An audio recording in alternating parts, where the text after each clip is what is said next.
এর চেয়েও কিয়ামতের দৃশ্যটা কঠিন থেকে কঠিন হবে, তাই না? আমরা দুটো কথা আমাদেরকে শুনতেই হবে।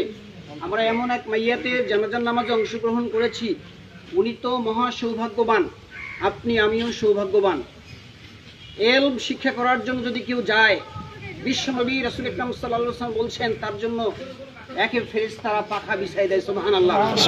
তো এরকম একজন তালবে ইলম যে কোরআন তেলাওয়াত করতেন, নিজেকে ভালো মানুষ তৈরি করার চেষ্টা করেছিলেন, ঠিক সেরকম একজন ছোট্ট বাচ্চা, নিষ্পাপ বাচ্চা পৃথিবী থেকে চলে গেলেন, তাই না?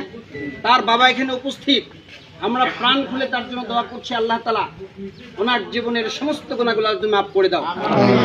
আর একটি শিক্ষা আপনাকে, আমরা স্বাভাবিকভাবে জানি ছেলের কাঁধে বাবার লাশ ওঠে, তাই না? কিন্তু আজকের এই লাশ আপনাকে বলল এবং মহান রব্বুল আলামিন বলে দিল বাবার কাঁধেও কিন্তু ছেলের লাশ উঠতে পারে, তাই না? তার মানে আপনার মৃত্যুটাও যে কোনো সময় হতে পারে। সুতরাং কোরআনুল কারীম বলছেন আল্লাযী খালাকাল মাউতা ওয়াল হায়াত লিয়াবলুয়াকুম আইয়ুকুম আহসানু আমালান।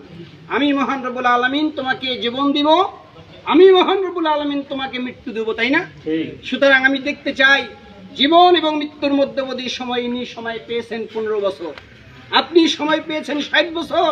আল্লাহ বলছেন আমি এই সুনির্দিষ্ট সময় দেখতে চাই তুমি আমার কথা মতো এই মসজিদে এসে নামাজ আদায় করেছো কিনা, তুমি সুদ খেয়েছো কিনা, তুমি ঘুষ খেয়েছো কিনা, তুমি জিনা ব্যভিচার করেছো কিনা, তুমি ইসলামের মধ্যে দাখিল ছিলা কিনা। যদি আপনি অবস্থান ভালো হয়, রব্বুল আলামিনের প্রতিটি কথা যদি আপনি মেনে চলতে পারেন, আল্লাহ ঘোষণা করে বলছেন সালামুন আলাইকুম তিবতুম ফাদখুলুহা খালিদিন।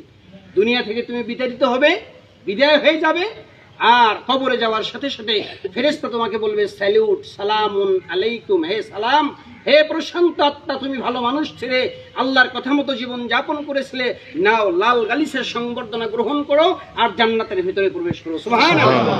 আল্লাহ রাব্বুল আলামিন আমার এই প্রিয় ভাইকে জান্নাতের উচ্চ মাকাম দান করুন, এবং আমরা যারা আজকে জানাজার নামাজে সম্পৃক্ত হয়ে এই সৌভাগ্য অর্জন করেছি, ইল্লামান তাবা ওয়া আমানা ওয়া আমিলা আমালান সলিহান, নামাজ জীবনে কখনো করেননি অথবা দিনের পর দিন নামাজ কাজা করছেন, খারাপ কাজ করছেন, আজকে জানাজার নামাজ মসজিদ, পবিত্র মসজিদ সামনে রেখে তাওবা করুন। ইল্লামান তাবা, আল্লাহ তাওবা করছি, আর কোনোদিন নামাজ কাজা করবো না, আর কোনোদিন গুনার কাজ করব না, আর কোনোদিন অপকর্ম করব না, সুদ ঘুষ খাবো না, স্ত্রীকে অন্যায়ভাবে মারবো না, সন্তান সন্ততিকে ভালো মানুষ করব, মাদ্রাসায় দেবো, মক্তবে দেবো, কুরআনুল কারীমের আলোকে সন্তানকে তৈরি করব। আল্লাহ জীবনে গুনাহ করেছি, তোমার কাছে আজকে তাওবা করছি, ইল্লামান তাবা।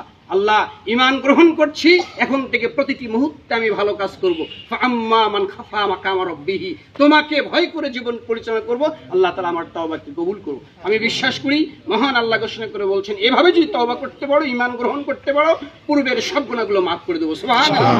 আল্লাহ তাআলা আমাদেরকে গুনাহমুক্ত